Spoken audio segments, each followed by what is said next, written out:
उत्तम लेखने एतत् न आगच्छति। उत्तम लेखन कौन सा नहीं है? तो केवल उत्कृष्ट हस्तलेख उत्तम लेखन नहीं है। नेक्स्ट, एकस्य बालकस्य लेखः अशोभः नास्ति तत्र किं करणीयम्। एक बालक है जिसका लेख अच्छा नहीं है, तो इसके लिए हमें क्या करना चाहिए? तो इसके लिए हमें सुलेख का अभ्यास करना चाहिए, उसे बार बार अभ्यास करना चाहिए। तो इसका आंसर होगा बालकस्य सुलेखे अभ्यासः। पठन समय अतिष्ठनेषु कस्य महत्वं सर्वाधिकम्। पढ़ते समय किस बात पर अधिक महत्व दिया जाना चाहिए? तो पढ़ते समय पाठस्य अर्थस्य अवगमनस्य, मतलब कि जो पढ़ रहे हो उसका अर्थ हमें समझ आना चाहिए, उस पर ज़्यादा महत्व दिया जाना चाहिए। तो पाठस्य अर्थस्य अवगमनम महत्वम सर्वाधिकम। यह शिक्षकः छात्रान् अधिकं बाल साहित्यं पठितुं प्रेरयते स छात्राणाम। एक शिक्षक बालक को बहुत अधिक साहित्य पढ़ने के लिए कहता है, तो वह क्या चाहता है छात्र से? तो बालक को पढ़ने के लिए कहा जाता है, तो अर्थात इसका आंसर होगा पठन कौशलम वर्धयितुम इच्छति। मतलब पठन कौशल को बढ़ाना, पठन कौशल को बढ़ाना ही बाल साहित्य में पढ़ाना होता है। सार कथनम एकम। सार कथनम एकम पाठांतांत कार्यम, मतलब पाठ पढ़ने के बाद उसका सार हमें पता चलता है। तो सार कथनम एकम क्या है? पठनांतम कार्यम। श्रवण कौशलस्य प्रकारा सन्ति। श्रवण कौशल के प्रकार हैं।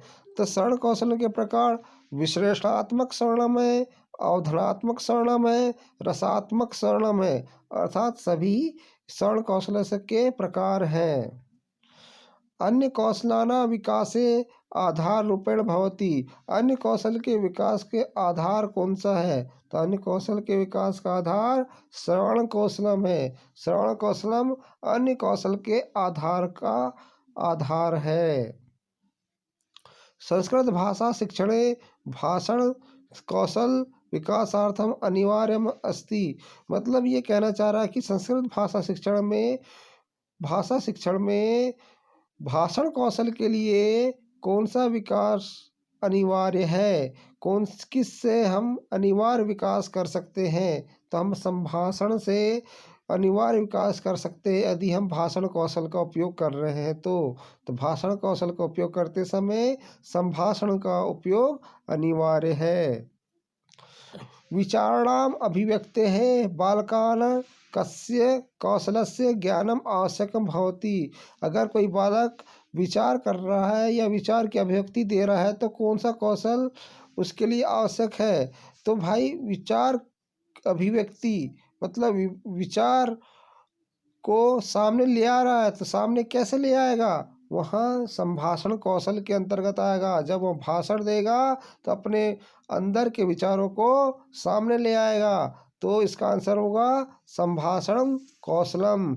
विचारणाम अभिव्यक्ते बालकान कस्य कौशलस्य ज्ञानम आवश्यकम भवति। तो भाषण कौशलस्य में संभाषण कौशलस्य आएगा। लेखन कौशले किम सर्वाधिकम महत्वपूर्ण अस्ति। तो लेखन कौशल महत्वपूर्ण कब हो जाता है?